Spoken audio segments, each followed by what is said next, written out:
This review has been made possible by Toyota of Naperville. As you know, Toyota has tons of brand new Toyotas available for purchase, but did you know that they also have a remarkable selection of used cars? Head on over to toyotaofnaperville.com and look through hundreds of used cars for sale right now.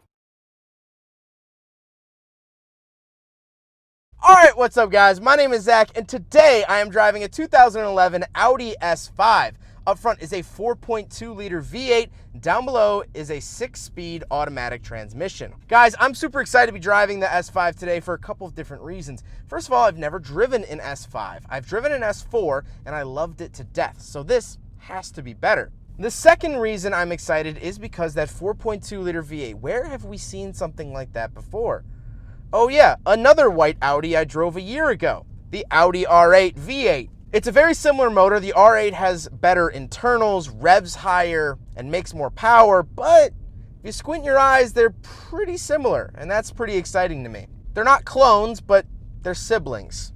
And that's pretty neat. Now, before we get on to the rest of the video, if you guys are interested in selling your car, please click the link in the description below. Cashforcars.com will buy your car with a salvage title, good title, running, non-running, whatever it is. Please go support the channel by clicking the link in the description below. You can get a fast and easy quote for free, and they will pick up your vehicle in less than 24 hours. So let's get back to that 4.2 liter V8. Well, it makes a decent amount of horsepower, like I said, less than the R8, but still a good amount. Power and torque is pretty good in the S5. However, this car isn't as gut-wrenching as I expected it to be. I expected it to be this sort of, aggressive coupe V8, but it's good, but it's not ripping my face off like I kind of would have wanted. Yes, there's the RS5, and that's a lot more aggressive, but the S5, I don't know, I expected it to be a little bit more oomph. It's really not. That being said, it still definitely has a good amount of power. It still gets you off the line. It still will get you to whatever function you're going to in reasonable speed. All right, we're on the back straightaway. I'm feeling the back straightaway today. We'll put it down into sport.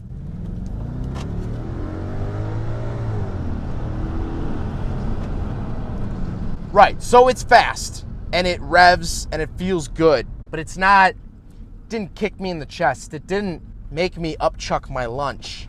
And for most people, that's fine, but I expected a little bit more out of the S5. It is automatic. However, there was a manual S5 offered if you wanted to spec that out. And I like that a lot. Last but not least about the drivetrain is the fact that this has the Quattro System from Audi, which means all-wheel drive. But unlike the R8s, this actually doesn't suffer as bad from the wheel hop issue that older Quattro systems seem to have. What I mean by that is when you're doing a tight circle, the wheel is at full lock, and you're doing a U-turn in a parking lot on concrete, on solid ground, the wheels sort of seem to feel like they're fighting each other. It still happens here in the S5, but it isn't nearly as aggressive as when it happened in the R8. So I guess they improved in the 3 years between these cars. But with that out of the way, let's talk about the interior. Well, in front of me, I have two main gauge areas. On the left is my coolant temperature and tachometer, and on the right is my speedometer and fuel. I love these gauges. They are like the gray-faced, and the tachometer has the S5 logo in it, so I know I'm not driving an A5. It sort of reminds me there, and I like it overall. In the center, I do get a little information screen. I can scroll through some things like my music and other things like that. I'm showing that on the screen here. It's a typical Volkswagen screen. It's not really wowing me. On the steering wheel on the left, I have my controls for that center screen and the gauges, and on the right, I have my volume and voice commands. I like the steering wheel, it's this sort of hard leather feeling. I do have an S5 badge down at the bottom. However, it looks a little cheap to me. To the left of me, I have my headlight switches, nothing really too crazy there. And on the door, I have lock and unlock, my power mirrors, power windows, and my trunk release. Moving into the center, I do have a decent sized display. Now you have to remember this display is 9 years old, so it's not the huge colorful touchscreens that most modern cars get. However, I can control it with a little scroll wheel in the center console. We'll talk about that later. And it gives me a bunch of cool information. Unfortunately, I don't have like a USB in or anything. There is Bluetooth or the radio. That's sort of your two options, Bluetooth or radio. That's really it. However, I do have a nice screen in here for the car itself. I can look at the oil level, parking system, tire pressure monitoring, service interval display, windshield wipers, instrument cluster, central locking, exterior lighting, and vehicle VIN number. That's very nice. I like getting that information in the center screen. Down below that, 2 climate control vents, my Audi multimedia. I do have a CD player, or I have 2 SD card slots. So I can actually listen to music off of an SD card if I want to, which I'm not sure that I do. Then my traction control off button and my climate controls. Now, the interesting thing about the climate controls is that the dials are actually multi-purpose. This is a big Volkswagen thing. So when you click something on the outside, like we'll click fan, and now the knob is controlling the fan speed. Click the heated seat icon, and now the knob is controlling how much heat is going into my seat. These are multi-purpose knobs, and I think it's really genius once you get to recognize how to use them. There's a little bit of a learning curve, but besides that, I think this is great. It really declusters the heating and air conditioning controls by a lot, and I really like that. Then I do have a nice opening ashtray and cigarette lighter, which is soft closing as well. Very nice there. Then we have the center console itself. It's a little busy down here, but we'll get through it. The shifter itself feels okay. It's stitched like a baseball. Not sure I'm the biggest fan of that, but it's here. Then I have a bunch of different buttons for that center screen. So we have navigation, info, car, setup, radio, media, name, telephone, and then our joystick as well. It's a little bit hectic down here in terms of buttons. You know, I feel like I might sneeze and I'll change the radio station, detune the car, and put it into limp mode, all with one swoop of the hand. But once you get it down, it's not that big of a deal. I do have 2 cup holders and a center console, and then the seats. Now the seats have Alcantara inserts in them. They say S5, and this is probably my best and favorite part of the interior of the S5. This feels premium. This feels good. The seats have higher bolsters than an A5, so they keep you in a little bit better. However, I'm a big guy, and I fit in this car fine. You know, I struggle with some of the more sportier seats, i.e. the Focus RS, Civic Type R. Those are kind of boy racer, high bolster seats. These have higher bolsters. They keep me in the corners, but it's not strangling me either, and I like that a lot. But speaking of seats, we do have back seats, so I'll do a backseat review. This is a coupe. I hate that. All right, it's windy. Man, I hate coupes.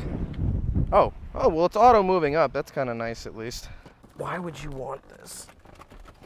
Oh, wow, and my camera's real heckin' crooked. All right, so we're in the back of the 2011 Audi S5. I'm not comfortable. My head's hitting the ceiling. I do, interestingly, get a center console with a little bit of storage in here, I guess, and 2 pop-out cup holders, which is nice, but I would not want to sit back here. I'm looking over here at the passenger seat, and it has maybe 2 inches between the back and front seat. This is really a 2-seater, happens to have back seats. This is for tossing your backpack back here or driving your 3-year-old niece to church. It's really not a good back seat, and I knew this going into it. This isn't a shock to me, but look, ready? Yeah. I can't get comfortable back here. But it's a coupe. That's pretty typical of coupes.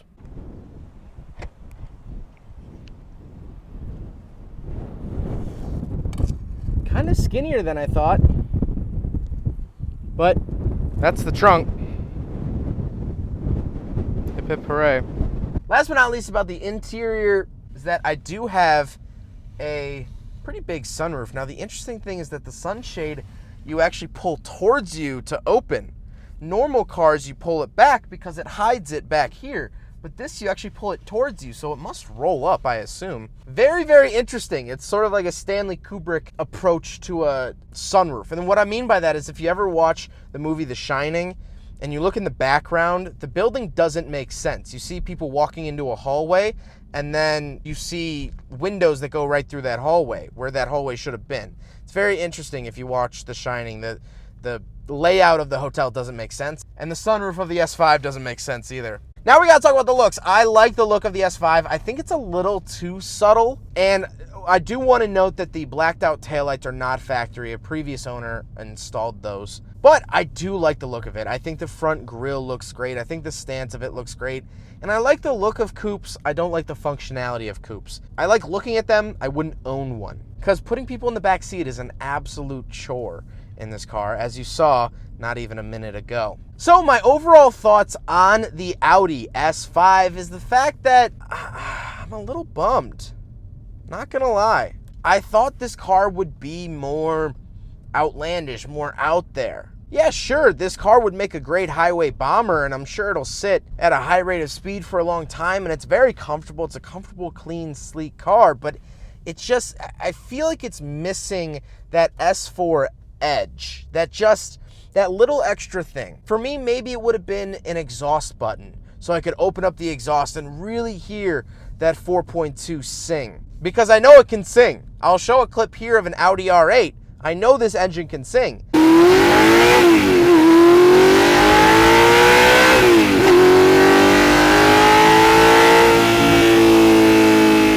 But in here, it's so muffled. You don't really hear the engine all that much.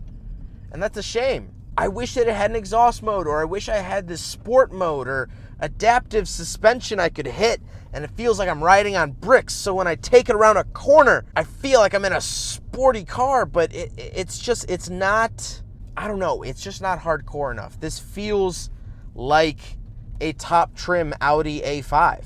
It's nice, it gets the bigger V8, and I like that, but besides that, it's not doing too much for me. And that's my last talking point. I've driven an S4, and I think I'm actually supposed to drive another S4 coming soon. And the S4 just feels better. It feels more aggressive. It feels more like a performance car.